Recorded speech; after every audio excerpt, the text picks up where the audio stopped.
evening, everybody, and welcome to the welcome back edition of the Sports Exchange. Clyde Drexler slams the NBA players, and I'm saying hello to a few former players on this show. And while JB Ellis and his wife Debbie are traveling across the world to go to Japan, we are live here. So, with that said, I want to welcome Pensman back to the broadcast. Pensman, can you hear me? Yeah, I know. Thanks for having me. All right, Candy's on the show. Yeah, thanks for having me, guys. Yankees fan, welcome back, my brother. Glad to see you tonight. Grateful to be back. Talking a little hoops here. Grateful to be part of the team again. So let's get to it. We're gonna be talking, and we have Jacob Christner back, our favorite pundit. Well, I'm glad to be back. I really am, and I've sold glasses in the past, Nick. So I would definitely sell those. Well, for you guys, just getting a feel for these two. Oh, it's going to be really interesting. And George Eichhorn, I don't think if you need a pair of glasses, go back to Jacob. He'll get you a good pair. Yeah, I've sold some. Trust me. Good to see two of our older friends back. Oh, younger. I'm sorry. Oh, you're the younger one, George. Oh, yeah. Okay, thanks. Yeah, I'm not too much farther behind the younger one here. So I just want to thank Yankees Jazz for being in here tonight. Yankees Jazz always contributes on baseball. We have a little bit of everything tonight, so stick with us. Eddie Prather, I don't disagree with Clyde. Don't worry, we're getting into that in a moment. We're going to go over a rough idea with the topics. A non-sports one, kind of, but this is up Jacob Christner's alley. We'll get to that later in the show. But let's start off with some hoops. Look at that, Cyberowski. Jacob and his night there. His guys are waiting for you to come back, man. He really is. If Joshua ever comes out of hibernation, he'll see you on there as well. He came in by popular demand by Cyberowski. Glad that you're on here, my friend. Great stuff. So, all right, well, let's get to it. We are going to start off with hoops, which is Nick Bartlett's specialty. But, Nick, why don't you give everybody a little bit of an overview about what you do out in Seattle? I know you're hoping that the Sonics come back one of these times.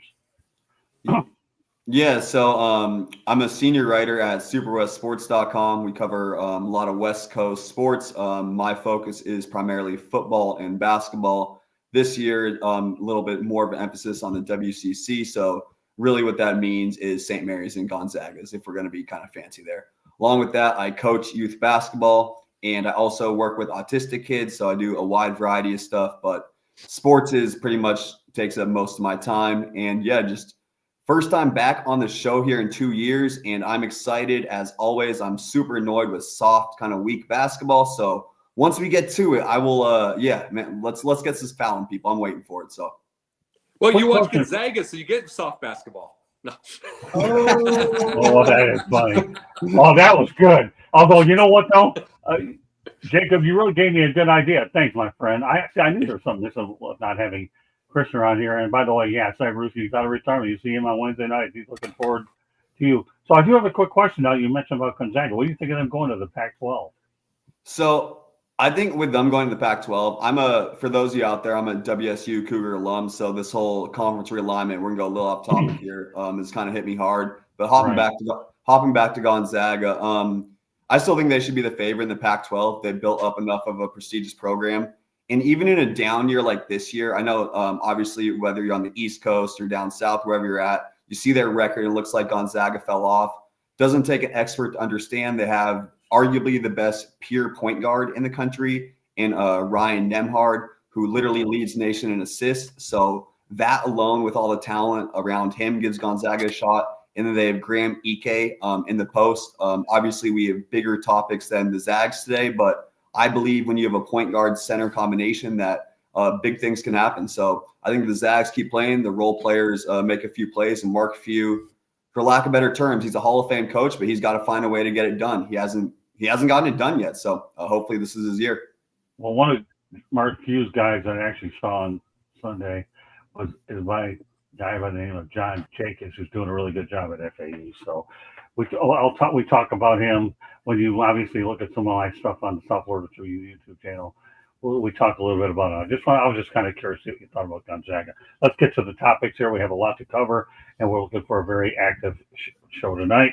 KB Ellis, hope you have a good time covering the Dodgers and the Cubs out in Japan. But meanwhile, we have business take here in the States.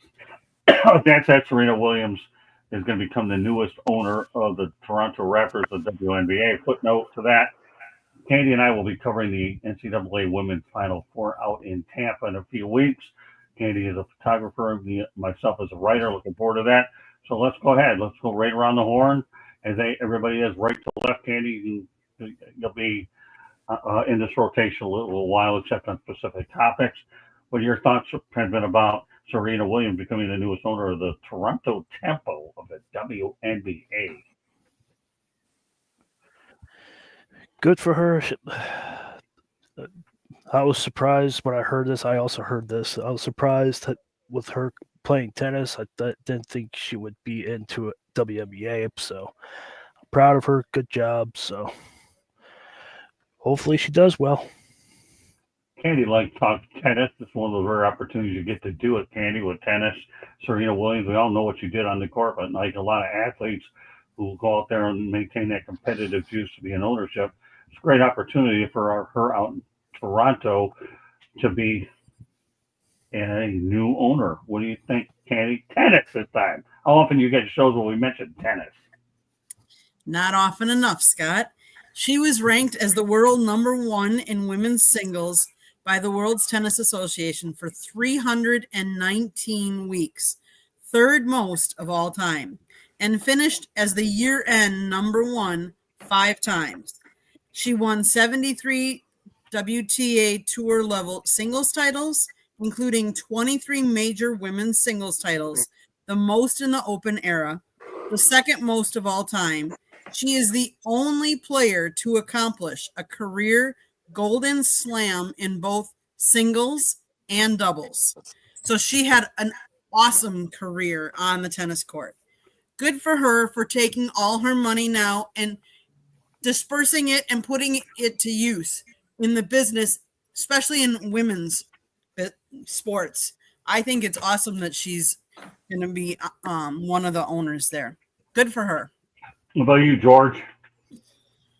Yeah, I Serena is just a legend. She is unbelievable. Probably one of the greatest one of the greatest female athletes of all time.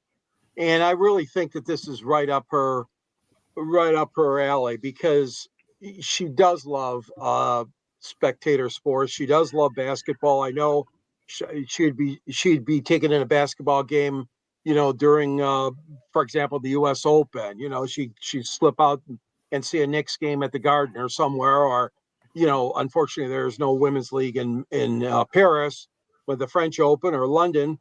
But she's proven herself to be not only a good or great athlete, but she has a lot of what I call common sense and intuition. And I'm sure that she's talked this over with her family and her significant other, and I really think this is a good fit for her. We're seeing more and more of former athletes, of course, getting involved in sports ownership. Of course, I don't want to start the names because there's so many of them, Right. but I think it's a good move, Scott. I'm all for this. Okay, Nick, the resident basketball guy, so at least you know who I'm calling on in the order, so you will be caught off guard, right, Nick? Yeah, for sure. I'm still waiting for a chance for to get back at Jacob or Jake here for that Gonzaga shot, but I'll wait on it. I'll wait on it. I'll catch you. I'll catch you anyway. But I like new rivalries on this show. Good stuff. Keep it up, Nick. That's right, in all seriousness, though, when you're looking at Serena Williams, you're looking at a legend.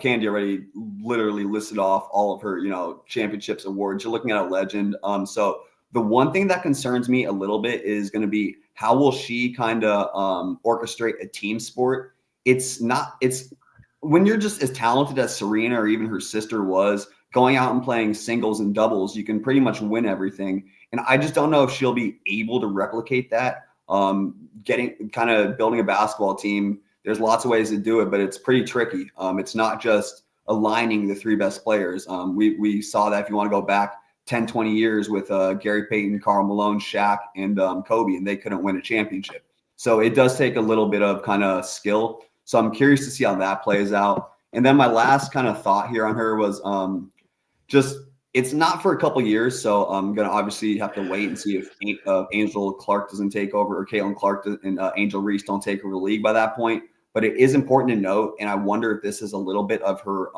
kind of decision making, is that Williams actually made her professional tennis debut in Canada in 1995. So I just wonder if there's a bit of nostalgia there.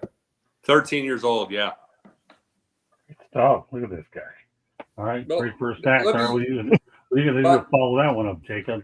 By the way, it's not going to be Caitlin Clark and Angel Reese. Angel Reese still needs to make some layups. It's going to be Caitlin Clark and Juju Watkins. Just letting you know on that part. Dude, Angel Reese is terrible at the layup line, much less anything else at this point. But this is the thing about Serena. Look, it's a couple of years away. Toronto tempo, everything like that. What is she doing with ownership? We talked about this on my pundit show, which Scott has done. We've talked about these type of things. That's why I probably brought this kind of stuff on. Where is ownership in the league? Where is the ownership? Where do we have? I mean, this is what I'm saying, Nick. Is she here to really help build wins? If she is, she's going to buy more of a percentage into the team, and until she becomes majority. If she's not, then she's going to do what Shaq did, who bought 4% of the Kings and got $200 million off his sale.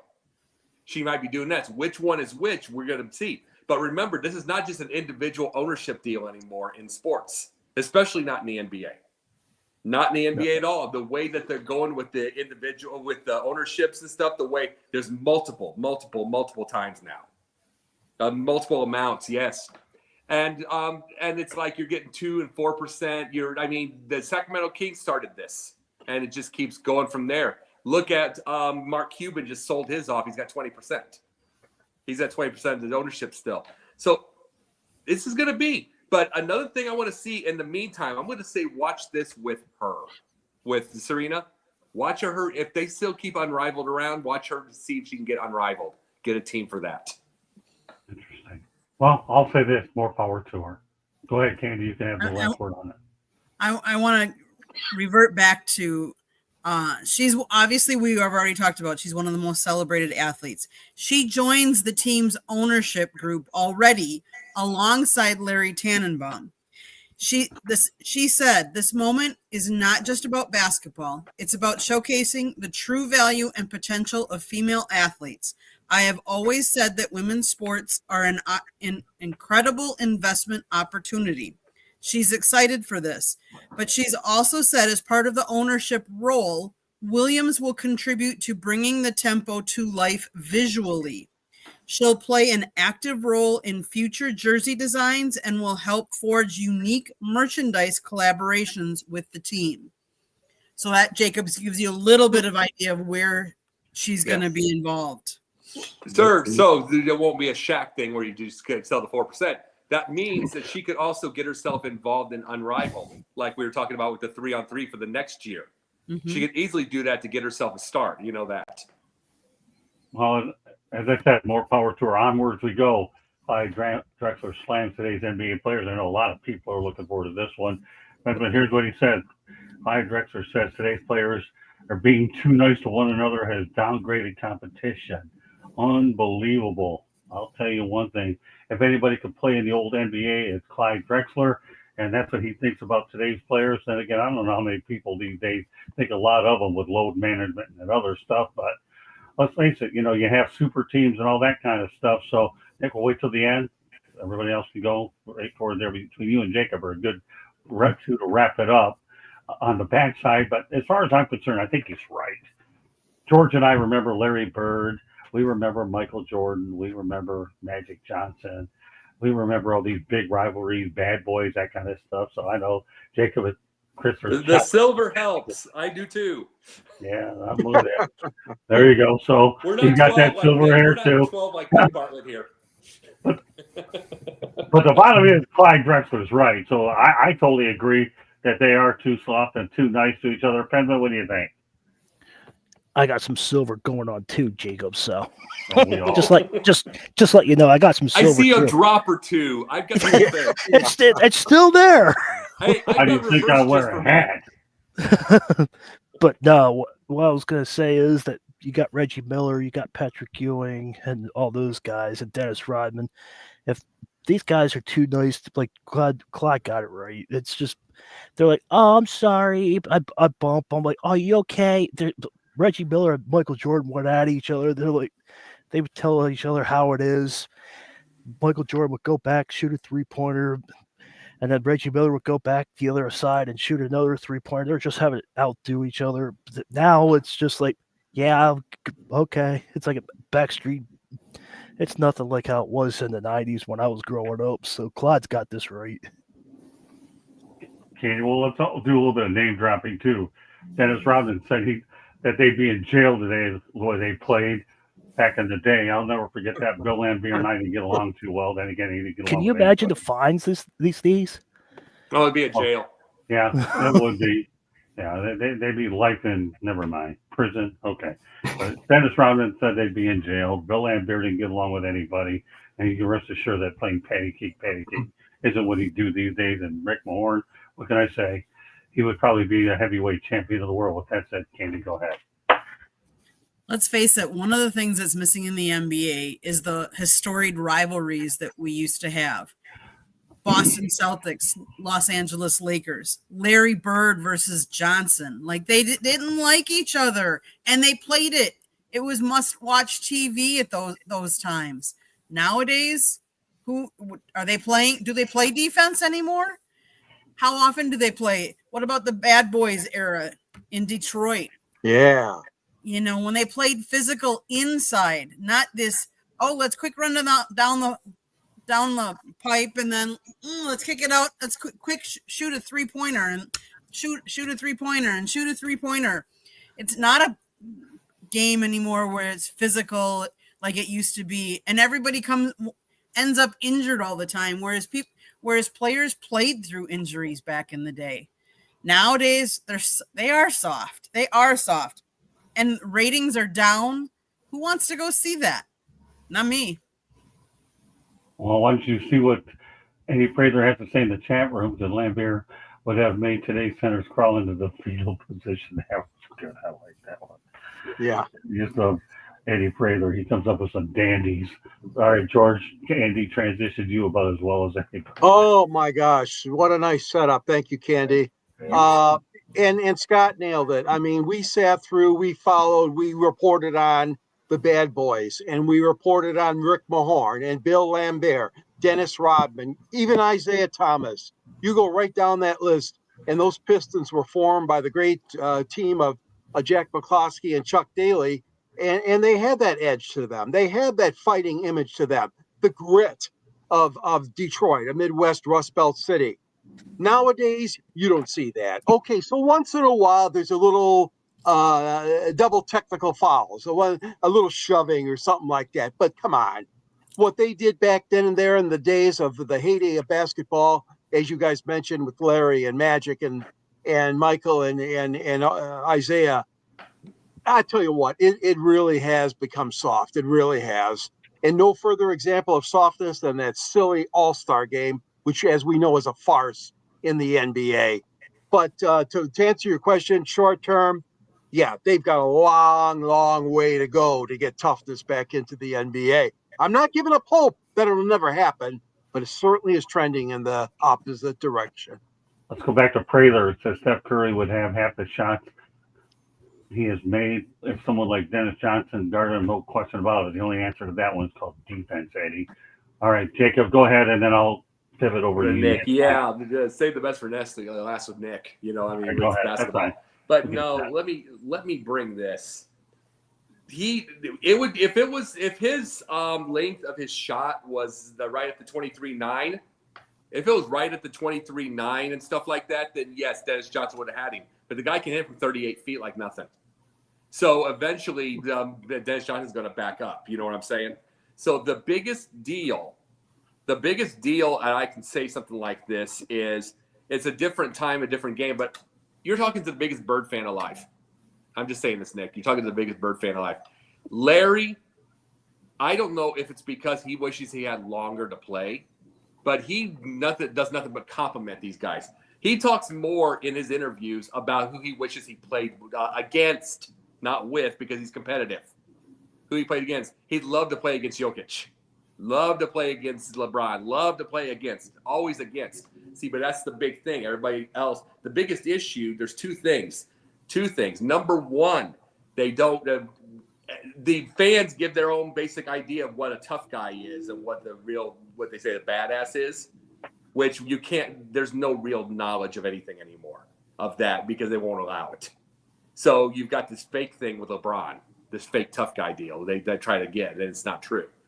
But most of all, the biggest thing that you have by itself is the fact that when you hear from a Larry brought what we see with this game. Yes, he is, Eddie.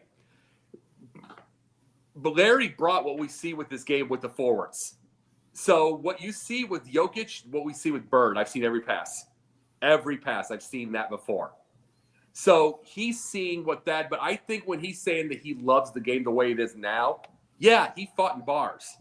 Larry fought in bars. But he also lasted 13 seasons. Everybody else is going 18. So there's probably a little bit of regret on his end of why, by itself. In a way, I think he'd rather see the defense. Because it's such a spread out game. He'd have 20 assists now. It's so spread. He'd have 15 rebounds. It's so spread. But I think he'd like to see more defense. At the same time, it ain't as rough, and I think he'd rather play longer.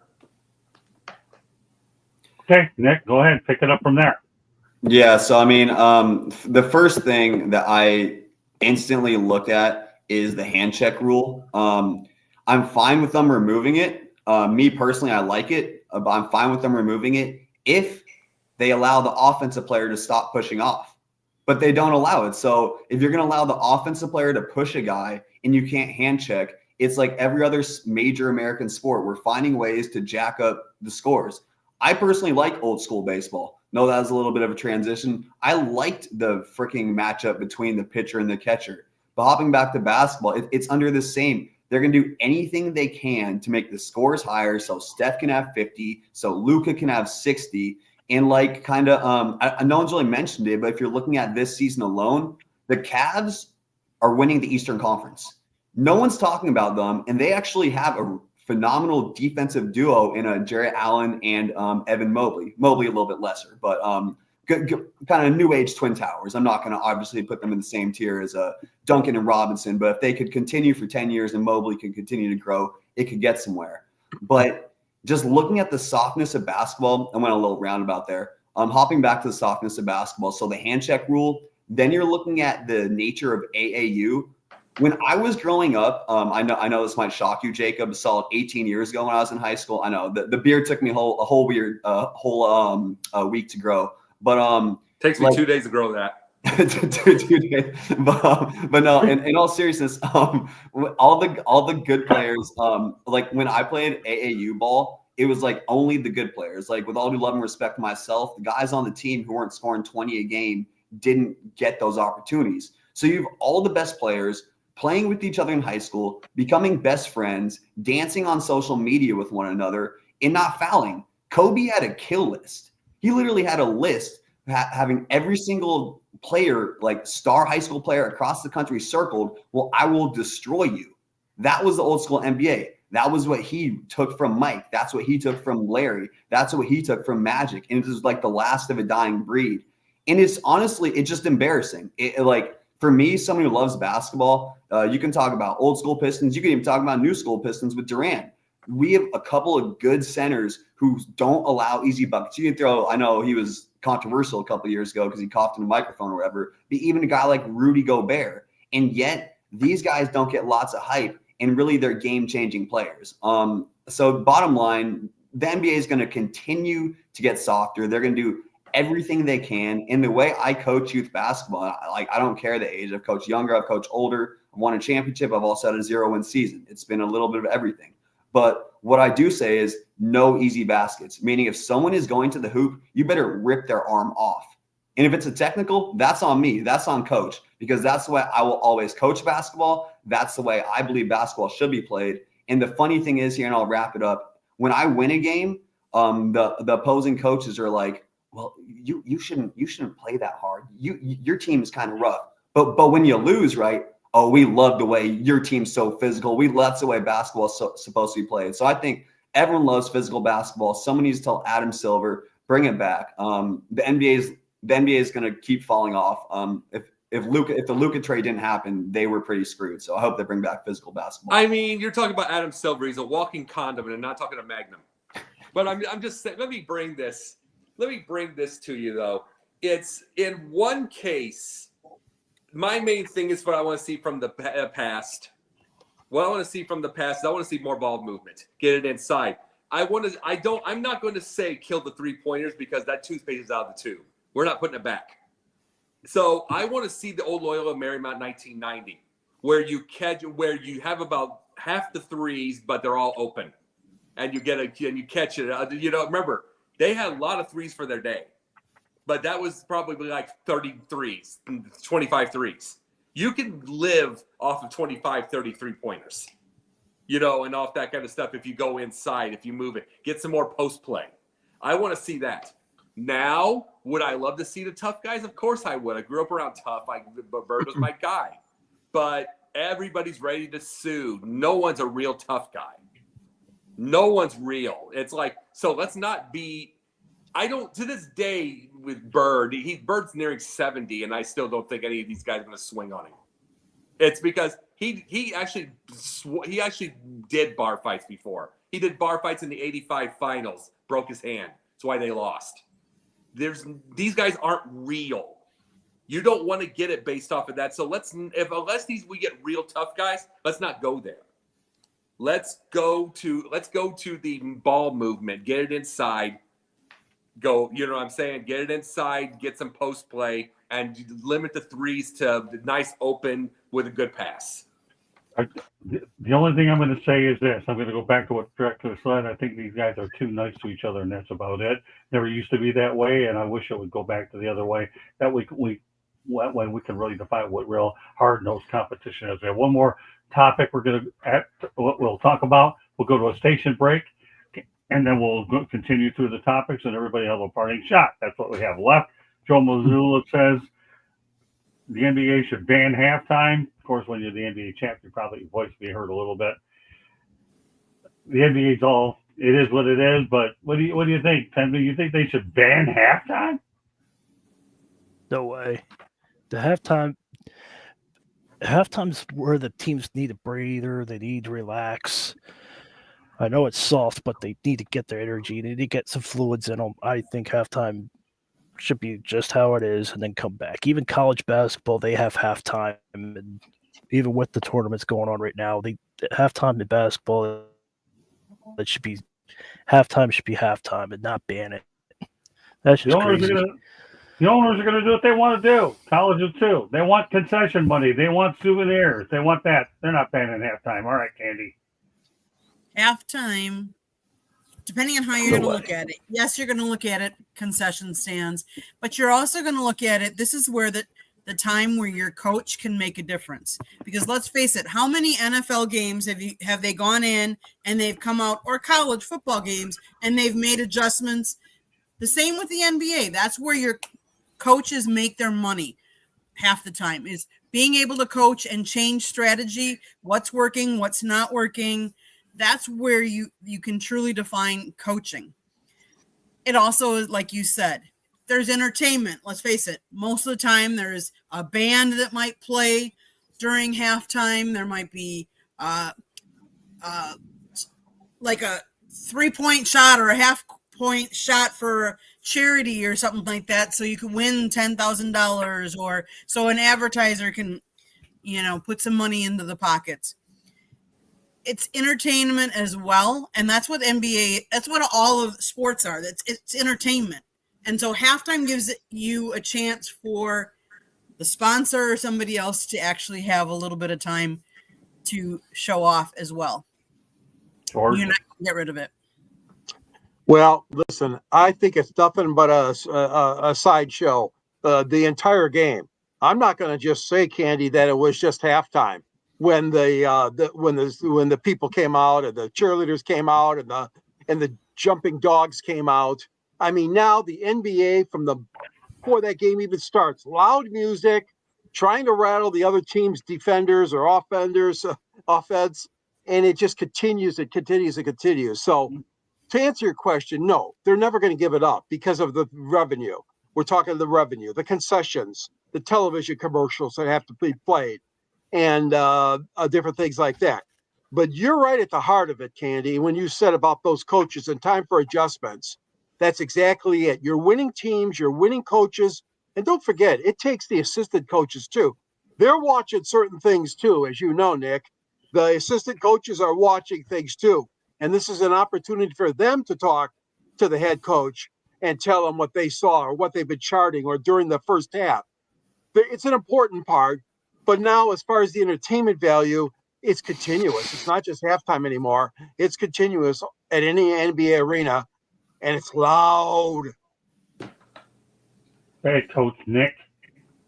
Yeah, I'm not really understanding why he even said this or where he's going with it. In my notes, I literally had "this is just stupid." But then the sports an analyst, pundit, writer in me tried to find some logical argument. And I guess in European sports, whether it's rugby or soccer, they have it down to about 2 hours. So maybe that's what he was thinking. But bottom line, whatever he was drinking, whatever he was smoking, you might have to get me some of it because he was feeling himself. I have no idea where this came from or why he even suggested this one. So, well, you're ideal on the show for it, so that's why you're talking about it. And before I turn over to Jacob, the only thing I'm going to say about it, he's all business and all basketball and doesn't care about the rest. I see why he said it, doesn't mean I agree. Jacob, you got the last word on the topic, then Candy goes to a station break. Go ahead, Jacob. Understood totally. Now, here's the deal. You want to know who said this? No, I don't agree with him. You know who said it? Joe Mazzulla, someone who never really needs the adjustments. They're always on the thing. They're always winning. You know, they're always they're getting the momentum. Where he hates it is because they're getting momentum. Then they'll have to stop. That's where his reasoning is. But let me tell you who's not going to ever say that. Brian Keefe of the Washington Wizards. He's not going to say that. Look how bad they are. See, you're not going to hear this from the terrible teams. You're not going to, like last year, Detroit was terrible. They're much better with JB Bickerstaff. They're much better now. But it's like last year's Detroit team wouldn't have said that. See, like I said, we'll just say this in the truth right now. Halftime is for owners and all the money be made, TV, production, all that stuff. The game is for the coaches. But the coach that's saying that has a world title team that could go again. I could make it again. By halftime, he's saying it because they have their momentum constantly, and you have to stop. Mike Ditka didn't like halftime either. They were destroying people in the 80s. The Bears were. They were destroying. Then they have to go to halftime. He didn't like it either. Winning coaches just don't. But of course, they're never going to stop. That's for the owners and the producers. Great reference to Detroit Pistons. We're going to Candy for a station break. South Florida Tribune Publishing Company published a book, Lessons from the Microphone, Tuning into the Enduring Wisdom of Visionary Leaders. It is written by our host, Scott, the Motor City Madmouth Morganroth, and the foreword was written by George Eichhorn. Great book, gentlemen. You did an excellent job. It talks about sports and media and Scott's 40 plus years in the media business and how it has changed old school media versus new school media. It's available on Amazon, Barnes & Noble, Kindle, Google, and Apple Books. There's also a link on our website, www.southfloridatribune.com, where there's a link to our merchandise store and a plethora of great content. Go check it out. If you like to listen to podcasts, you can find us wherever you get your podcast. Monday nights, we talk baseball. Tuesday nights, we talk football. Wednesday nights, you just never know what the topics are going to be. Thursday nights, we talk a little NHL. And then on Fire Up, again, you just never know what we're going to be talking about, so you have to tune in to find out. If you want to advertise or sponsor a show, you can call Scott 954-304-4941. And if you want to be a guest on the show or have topic ideas, you can always email us at southfloridatribune@gmail.com. Back to you, Scott. Thank you, Candy. Hey, Detroit, Scott, one more thing. one more thing. If you're at the game at halftime, you can get food, you can go to the bathroom, you can get your legs stretched out because of all the sitting. So that's a good thing for the fans too. If you're at the game too, so why if they ban halftime, then you're gonna stuff up more. Yeah, so you're gonna have problems. So Well, just I'll defer to Nick Bartlett's comment that he thinks it's stupid. He didn't know what he was drinking when he said it. But he's a basketball coach, but that's a good point, Benson. Nick pretty much summed it up from a coach's standpoint, right, Mr. Right. Bartlett? Yeah, I mean, this one, I'm again, I just searched from every angle, and I'd love to disagree with Jake over here, but I mean, like, unless they were started losing, there's no reason he'd change this. It's just a weird thing to say. right. I don't know whether he's trying to like throw off his, Eastern Conference, the Cavs or the Bucks or something. It just kind of out of place. There was nothing that led to it, but he's an NBA champion, so he can say what he wants, really, until someone beats him. Yeah, I agree. So let's in Detroit, number 9 stands for Gordie Howe, but not in with the Golden State Warriors, as they retired Andre Iguodala's number 9 jersey on February 23rd. Just the 7th player in franchise history. So some thoughts about Andre Iguodala being the 7th player in Golden State history to have his number retired. I'll tell you one thing, that's impressive. All right, Benson, take it from there. I watched Andre when he was a Sixer. He was great. He was a great teammate to Iverson and Eric Snow and all those guys. It just didn't work out for him at Philadelphia. I'm just glad he made it to Golden State to relive his career, I guess you want to put it. He kind of put his career and stepped it up a little bit as Golden State. So I'm proud of Andre for doing that, and I'm proud of Jimmy Butler too because of him. He's stepping it up too as a Golden State Warrior too. So that team turned around ever since that trade happened. Yeah, I've always loved Allen Iverson as a player. Candy? So Andre played for Golden State Warriors 2013 to 2019, and then again 21 to 23. He's a 4-time NBA champion in 2015, 17, 18, and 22, all while he was on Golden State. He was the NBA Finals MVP in 2015, again on Golden State. He went to the NBA All-Star game in 2012. He won NBA All-Defensive First Team in 2014, again on Golden State. He made the second team in 2011, so before he was on Golden State.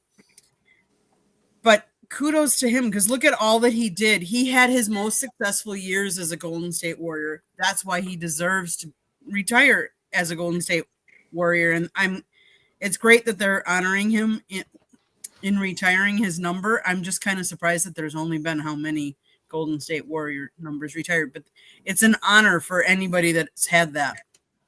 7. That's it. George? Yeah, I mean, I certainly can understand why the Warriors are doing this. Great recognition.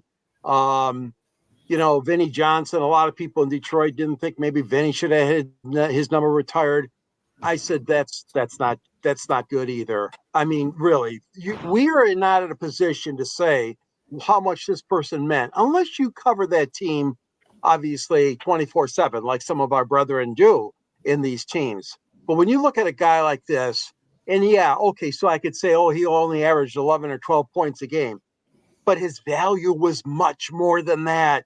His value to that championship pedigree of Steve Kerr and Stephen Curry, and I mean, just the great teams that they had. And it's just unbelievable when you look back at all the wins the Warriors put together, and he was part of a good many of those years. And yes, he did play for other teams as well. But I think it is good recognition for him. He was a great defensive player. When we talk about defense, not enough guys play it, of course, nowadays. But he was always a great player. Iguodala, you deserve it, and you certainly have proven to be that kind of valuable player that gets your number up at the rafters. Good job. Okay, Nick? Yeah, Iggy, man. He's a guy I've loved forever. Like Penman was saying, Going back to in 2007-08, he averaged 19.9 points and 2.2 steals per game with the Sixers. He could have easily at that point just said, you know what? I'm a star player. I don't need to accept any sort of role. I don't need to, I think he had 1 year with some random team before he made it back over to the Warriors. I forget who that team is in between time. But he easily could have been like many guys who said, I want to be the star. And as George was touching on here, he is just that instrumental player who makes everyone better. What was it, 11 points? The stats have already been read. But what he does is he guards the best player on every team every night. He makes the right pass every single time. He hits enough big shots to win an NBA Finals MVP. He hits enough big shots to be an NBA Finals MVP. I hope I said that twice. I hope you guys heard that one. Say it a third time while you're at it. Yeah, third time. I don't know if I got a little tickle in my throat, maybe 2.5. But no, so I mean, third time's the charm. No, I mean, but you're looking at Iggy. I mean, he's the epitome of a player who developed really from a star into a champion, or you could even talk about he kind of developed from like a cool young boy into a man, basically. I mean, he put away his ego, his talent, his star player for guys like Steph and Clay, and in the end, it got him 4 championships in a part of. You can't say the most legendary team because obviously you got Michael, you got the Birds that we were talking about earlier, we got the Magics. But in this newer generation, they could be considered the most dominant team. So, and Iggy is a huge part of that. Guys like him and Draymond Green are always invaluable. And again, I'm just a huge fan of Iggy from the 76ers to the Warriors. And he's a 4-time champion, and that 4 speaks for itself. So, okay, Jacob, you got the last word on it. More power to Andre Iguodala. Iguodala is somebody that, because here's the thing, during the time when Bird, Magic, and Michael were all kind of gone and Michael came back and stuff, this was the era, just because there was no MJ for a couple of those years.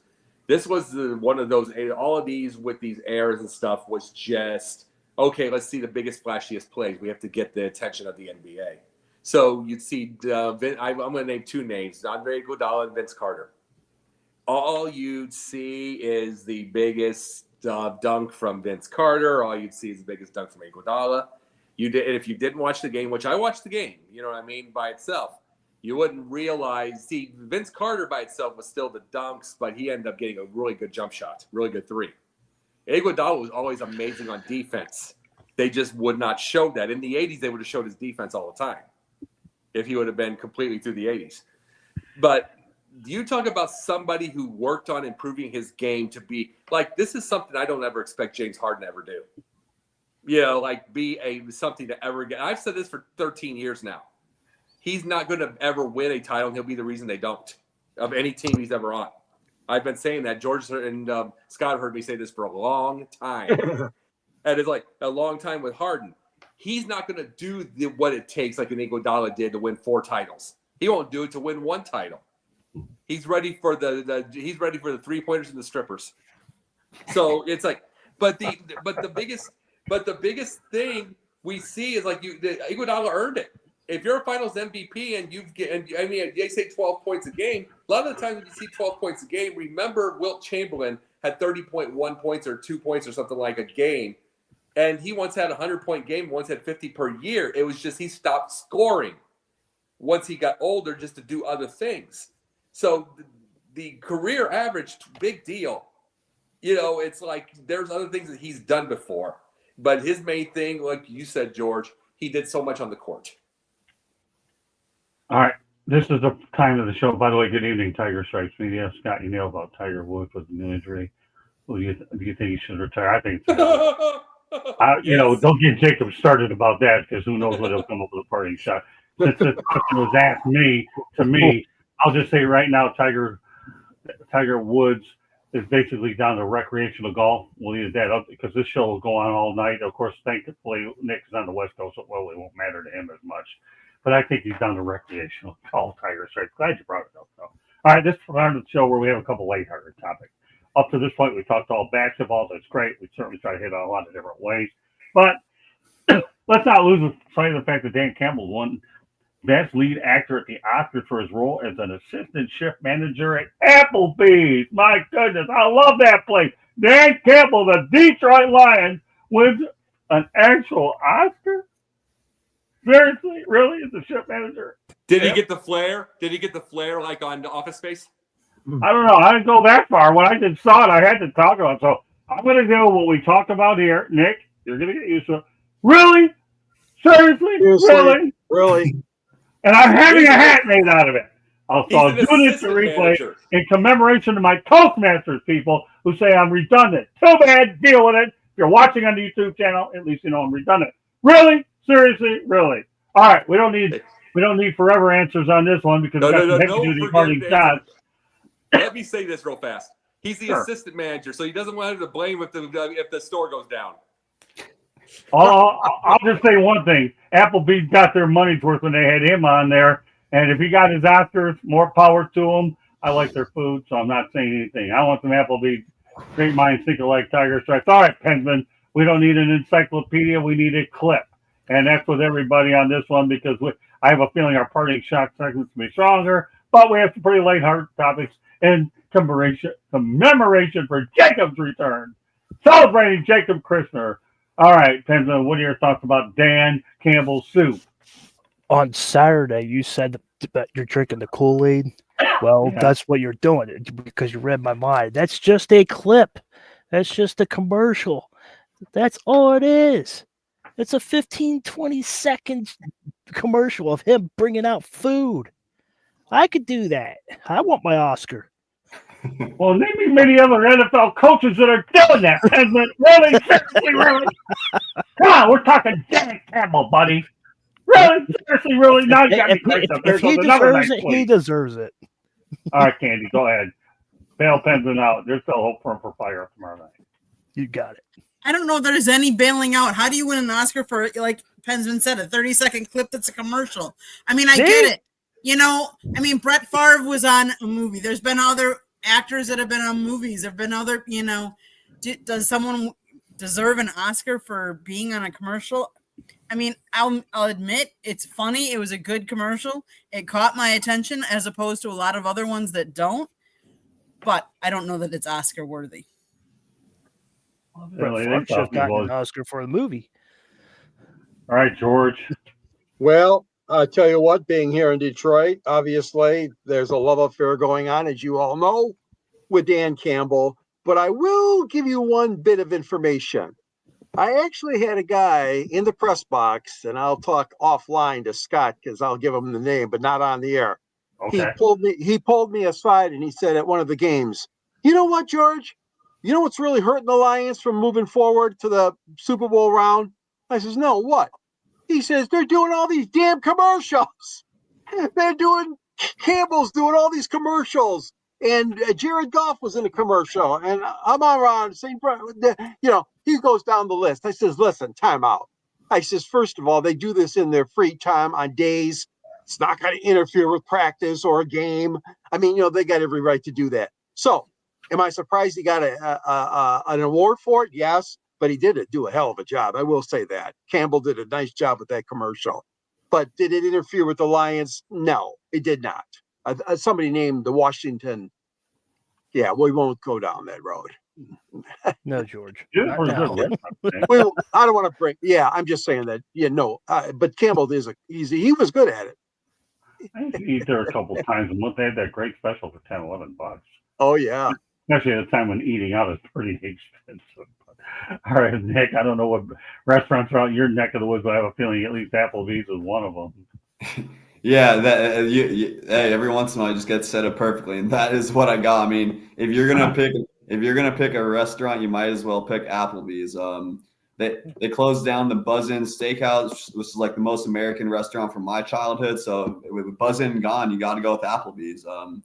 Classic food, and I mean the one line. I mean, I think we're all in agreement. He probably shouldn't have gotten an Oscar, but I didn't think it was pretty funny when you look at the picture of the other employee and just goes like, "I'm coming for you next, Craig." So I thought that was pretty funny. But is it going to win an Oscar? I don't know if it's worthy of that. But hey, you know, he's stepping out of his shoes, so more power to him. Yeah, it shows the lighter side of the Lions coach. And you know what? For whatever it's worth, I think he's going to do fine despite losing 2 assistant coaches. This guy knows how to build a coaching staff, and I'll leave that alone for another show. All right, Jacob. Does he deserve an Oscar for this act? Oh, no. We'll figure that in a second. But let's just think about a perfect soup for Applebee's for him. It's the 4th down playoff soup. It's cold and it's short. So, but the big thing, here's the deal about it. Watching that ad, though, just says this. It says he's not just. Says that he has a work ethic of every type. I mean, Dan Campbell does. It means he's willing to actually work on his acting, work on different things. A lot of people are just like, I am reading lines. My face is on TV, that kind of deal. And it's like, I'm getting paid for it. They're not trying. He actually wanted to learn how to act, obviously, because he actually had a little bit of personality. He showed some stuff. So it shows that he is. This is where I say this is somebody that can, jokes aside, he can definitely win a Super Bowl because he wants it. Everything he does, he wants it. Not everybody has that personality. Okay, fair enough. All right, now, JB Ellis, I don't know if you're watching this, listening. I guarantee Jacob Christer will make sure you do because this topic is cater-made for Jacob, JB Ellis. So here we go. A train driver in Japan apologized to passengers for being 35 seconds. Let me repeat, 35 seconds late, and every passenger got a full refund. That belongs in a really, seriously, really, Jamie Ellis. I hope you end up finding out what this train driver is when you go to the Tokyo Dome to cover the Dodgers and the Cubs. A train driver, and they get a full refund for 35 seconds late. Who in their right mind would ever 35 seconds late with my in-laws would be unbelievable instead of, never mind. I won't go in the 35 seconds late. You wouldn't survive under Tom Coughlin. No. All right, Pensman. Oh, go ahead, Pensman. I'm sorry. He's never 35 seconds late on. He's always early on these. What do you think? It's 35 seconds. Give them a break. He did. He gave him a refund. How much bigger spike do you want to get, Pensman? You gotta give him more than that. He gave him a break. 35 seconds refund. I'm bad at math, but it sounds like you're worse. Okay, never mind, Candy. Go ahead. I come from a brother who was late to his wedding. His bride was late to their wedding. They missed their plane for their honeymoon. 35 seconds? No. Wow. I mean, as a manager, my employees are way later than 35 seconds. Do I give them a break? Yes, but 35 seconds. Your watch could be set differently than, yes, most of them are on your phone but if you're not and you're still setting the old wine watches, 35 seconds could easily be different. Can't believe you gave a refund for just 35 seconds.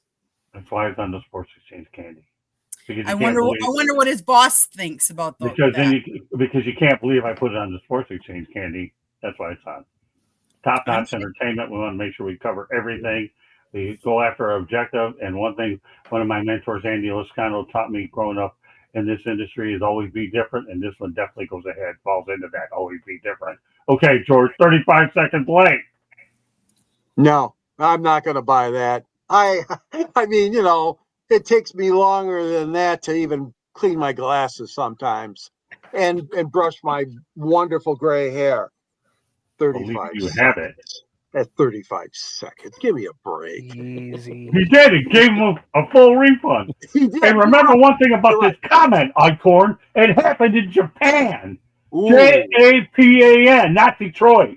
In Detroit, Japan is considered Toyota. And if you're selling windows out in Michigan, you don't want to use a Toyota out there. Otherwise, you're never going to sell anything. I ought to know another lifetime ago. 35 seconds late, you get a full refund. So you know what? I'm gonna buy you and Pensman a couple of hats about the 35 seconds because you missed the whole point.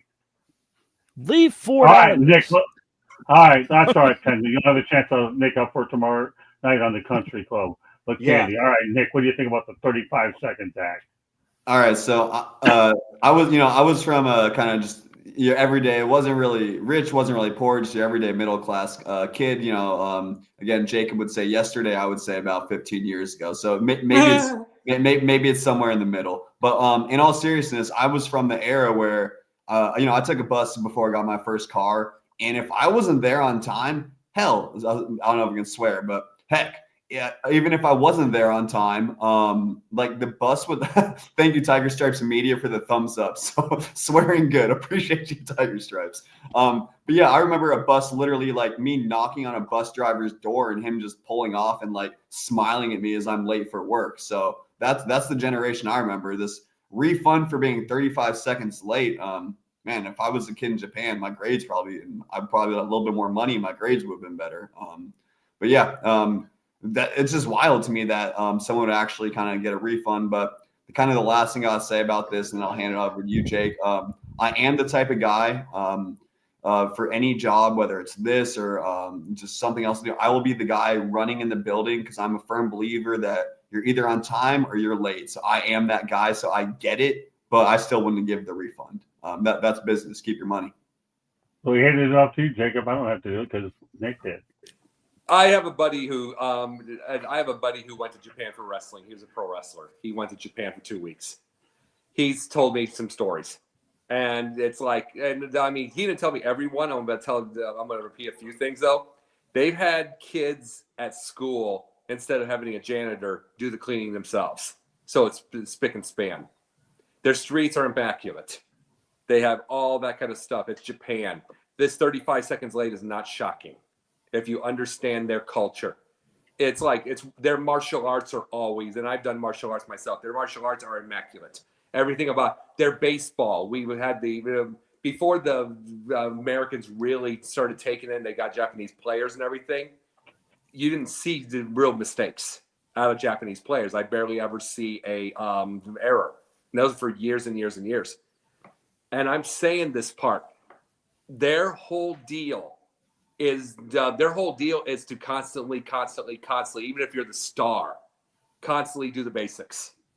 Cleaning, to do everything like that. You're not going to see a messy room. You're not going to see a messy bed. You're not going to see all that stuff. Everything's made to expect. So 35 seconds late and doing that stuff in an apology, 35, they would probably wonder where it was after the 20th second. Japan's a different breed of animal, so this doesn't shock me. Great stuff. All right, so we're going to do now with parting shots. Nick, this is, as you know, this is where you have a chance to talk about whatever you want. We don't talk about it. But I'm going to actually lead off today with Candy Evelyn. And then I'm going to go with Jacob, and then everybody else will follow suit. But I'm going to start first. And here's what we're going to do. I mentioned this on Monday night. I'm going to mention it tonight because mine's the shortest one. I want to leave everybody else to say what they want. Can you believe this? There's a Detroit high school in Detroit, Texas called the Eagles? Really? Seriously? Really? And you know what? They use the Philadelphia Eagles logo and colors. So more power to the Detroit high school in Detroit, Texas called the Eagles. Use the Eagles logo and colors. Period. There's your FYI for the night, and that's my mild parting shot.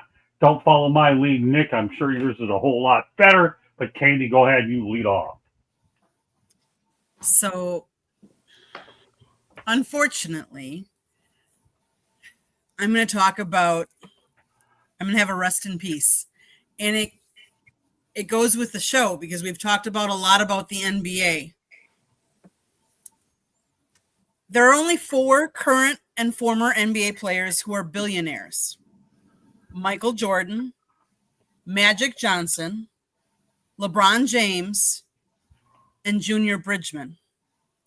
Now, one of them is all 3 of them are a household name. The last one, Junior Bridgman, is probably not a household name, whether you know it or not. But his impact is measured way beyond the 94-foot confines of the basketball court.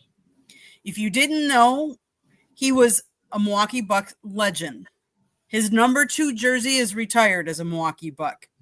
He was part of the trade package that brought Kareem Abdul-Jabbar to the Lakers, if you didn't know. During his 12-year tenure with the NBA, he received $3 million in total career earnings. That's less than the average salary of an NBA player now. But that's not all that he did, because not only was he a Bucks, and let me give you an idea of his. So he started out, and I learned this yesterday when I was researching him. He was born in East Chicago, Indiana. He attended Washington High School and was a member of their 1971 basketball team, which went undefeated 29-0 and won the Indiana State High School basketball championship. Then he went on to college, then professional. He was a Buck from 1975 to 1984. He is third in minutes played for the Milwaukee Bucks. He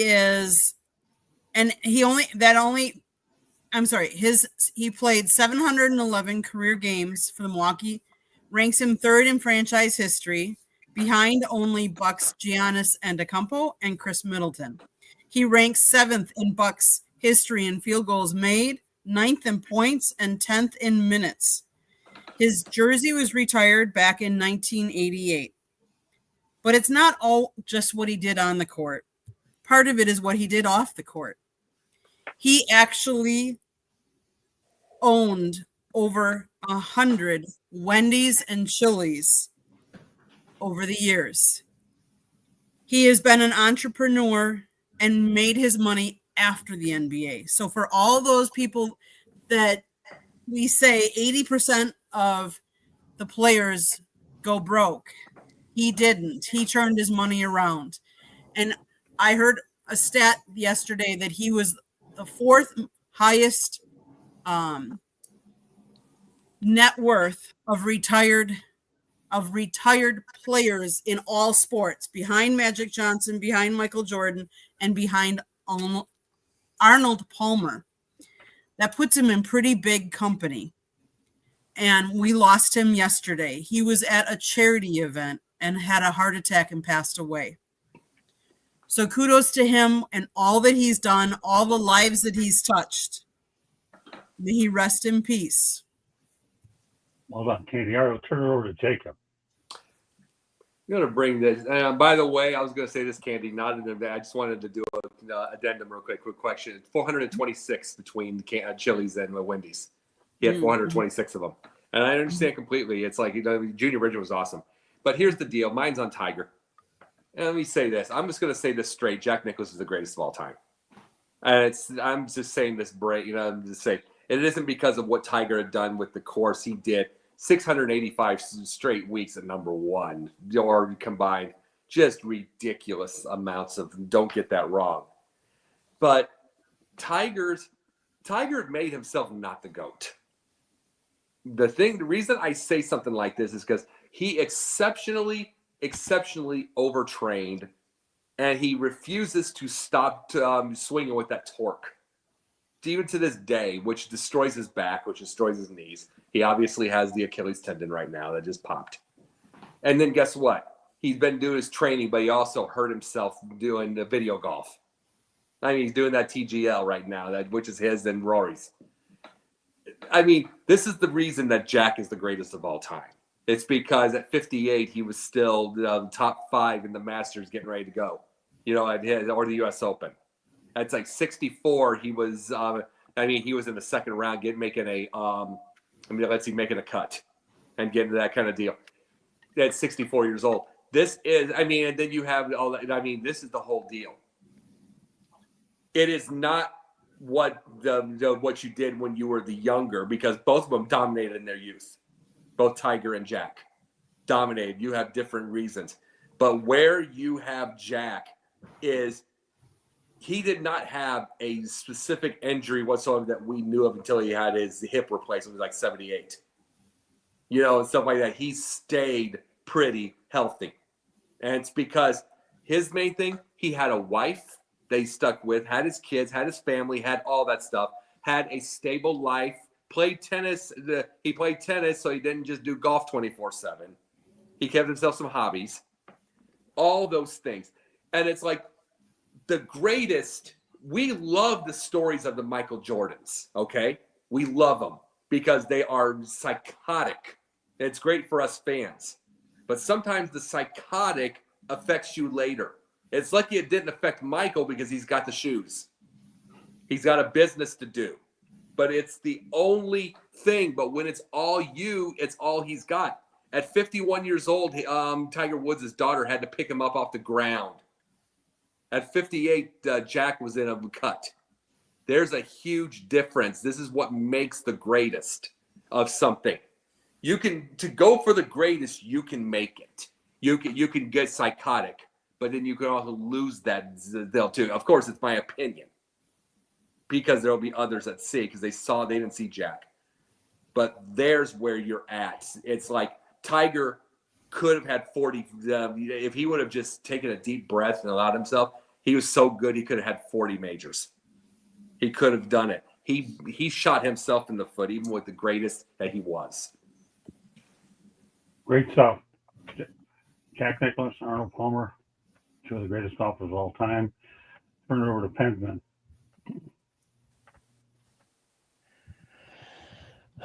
March 10th, 2025.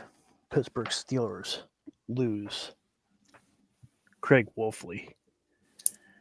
1955, he was born and he was Buffalo, New York. He looked like Bill Goldberg when he was younger. Played with Chuck Noll. And then he became a radio broadcaster. And if you did not watch the game and you listened to the broadcast, it made you feel like you're at the stadium. Very, very good broadcaster. It made you feel like you're at the game. Very good what he was doing. And he will be missed. That's my party shot. George. Well, my parting shot is it's time for two teams in this town to wake up. Number one, the Detroit Red Wings, and I think they are doing so tonight against Buffalo. They're playing well. They got 6 goals. And the other team is the University of Michigan Wolverines with Dusty May. They're in a little bit of a funk right now, and trust me, this was nothing to be too critical about, because nobody gave them much of a chance that I know. So Dusty May and Todd McClellan, you're on the clock, fellas. I want to see some postseason action and some winning postseason action from both those teams. That's mine. Okay, Nick, you had a chance to see how it was done. I mean, just see your parting shot. Yeah, and but before I get to mine, actually, gotta give kudos to 2 people. Learned something here. So from Candy, Junior Bridgman, I'd never heard of, and you instantly piqued my attention because my mom is from East Chicago, Indiana. And you know, it might not be the most beautiful place in the world, but hey, it's where she's from, and I'm proud that she's from there. But when you were mentioning the years, I think she may have actually went to high school at Bridgman, and I never realized that. Right when you said East Chicago and the years, that clicked in my head. And 2, Jake, I've been waiting to get back at you the whole show, and then you have to end with Jack being a good man. I can't do anything with that. Yeah, Tiger did mess himself up. Yeah, I mean, he had the world, and he just wanted to go chase 700 girls. I mean, that's on him. Winner. You'll learn with me, Nick. You'll learn something with me. I'm not going to be easy to deal with. Hey, you called Gonzaga soft, not my Cougs. So as long as we leave my Cougs out of it, we're all right. But in all seriousness, my final parting shot. I think y'all did a good job kind of covering the deeper and the real topics. For me, it's March, whether it's men's, whether it's women, like we were talking about earlier in the show, to bring it back. They're actually going to play defense this time of year. Basketball becomes fun. Bodies are flying. Bodies are hitting for the floor. They kind of channel their inner Lambeer. People actually pass the ball, and basketball's fun. Not this crap that we're forced to watch during the regular season. So just whether it's men's, women's, NBA playoffs, NCAA tournament, I guess that's all the same thing. NBA playoffs, and that rolls around. We're at that time of year, and I'm just excited to watch basketball. They're playing defense and hitting each other. And this is what I feel makes it the greatest sport on the earth, specifically come playoff time. So my parting compliments go to Nick Bartlett and Jake Chris, are 2 guys that never knew each other, got to know each other, and I'm glad to have them back on the same show tonight. With that said, Candy, one more station break, then we'll go around the horn. Let everybody know that you get a hold of each other. George and Eichhorn have another sports exchange tomorrow with Mike Santos and Mark Meriday as we talk hockey, and Candy is in the country club tomorrow night for. I do want to add that Junior Bridgman also had owned a 10% ownership in the Milwaukee Bucks that he bought back in September. So, yeah. And I can honestly say, Nick, I watched him play. I was there at the arena and watched him play, and it was awesome. So he will be greatly missed. But okay, back to the the regular stuff. South Florida Tribune published a book, Lessons from the Microphone, Tuning into the Enduring Wisdom of Visionary Leaders. It is written by Scott, our host, the Motor City Madmouth Morgenroth, and the foreword was written by George Eichhorn. The two of them together. These longtime friends that have known each other for a long time. So George knew a lot of the stories that were going to go in that book because he'd heard them firsthand. But it talks about Scott's story. He tells great stories about his media realm and how it's changed from 40 plus years ago to what it is now. He has a picture of a young Scott Morgenroth with a young Muhammad Ali. So go get the book, look at the picture, read it. It's a great book. It's a great read. It's available on Amazon, Barnes & Noble, Kindle, Google, and Apple Books. There's also a link on our website, www.southfloridatribune.com, where there is a link to our merchandise store as well as a plethora of great content. If you like to listen to podcasts, you can find us wherever you get your podcasts. If you see the red subscribe button in that lower right-hand corner, that means you haven't subscribed to us yet, and I honestly don't know why. Please do so and tell all your friends and family. Share us, like us, share us with everybody. I also want to thank all the people that have been commenting. I also want to thank all the people that are contributing here on the panel tonight. But if you want to advertise or sponsor any one of our shows, call Scott 954-304-4941. If you want to be a guest on any of our shows, email us at southfloridatribune@gmail.com. You just never know which show you might end up on next. Back to you, Scott. Just another FYI, Jack Nicklaus does live up the road in Palm Beach area, and if you closest thing I ever got to him was his golf course in Traverse City called the Bear, and I'm going to tell you that was a nightmare. If you want to lose golf balls in Traverse City, Michigan, go to the Bear, and then you'll be playing best ball. All right. With that said, Pensman, let everybody know how they get a hold of you. You can find me on YouTube at Pensman Sports channel, and then you can find me on X on Pensman Sports. Jacob, let everybody know how they get a hold of you. Well, right now I am on TikTok. Jake the Pundit 1 might change the name, but I've got it for right now. I am also Sideline Sports and doing some Sideline Sports shows. Just did Confidential tonight. What the world's worst logo needs to change it. And then I've been over here. This is my first night over here. I also do once in a blue moon when I feel the itch. I do writings for you folks and for a few other places. So either way, you'll see me around. Well, like I said, we're glad to have you on the Wednesday night edition of the Sports Exchange. I know Nick Bartlett certainly was because you and your Gonzaga stuff. But all right, Nick, why don't you let everybody know how they get a hold of you? Yeah, really quickly. So at the top, I saw a comment that asked if I was coming out of retirement. That is false. So you can find me at Super West Sports. I'm a senior writer there. Also a senior writer at OregonSportsNews.com and on Twitter at Words by Bartlett. So if you find me, I'll be doing sports stuff at one of those places / here as well. Glad to have you back, Nick. Looking forward to more episodes with you. All right, last but not least, the man that wrote my forward, George Eichhorn. Yeah, you can reach me at gicorn@yahoo.com, on X, SandGSports99, Instagram, and also on LinkedIn. And then you'll find my writings with that book in proper order. First comes the column, then at the end of the column, we'll see a link to my book called Detroit Sports Broadcasters on the Air. Thank you very much, Scott and Candy, for helping me promote it. And I appreciate that. It's a great walkthrough, easy read on Detroit's broadcast history. And yes, Scott is pictured in there with two greats, Jimmy Connors and Muhammad Ali. Not in the same photo. No, but the same page. Same page, yep.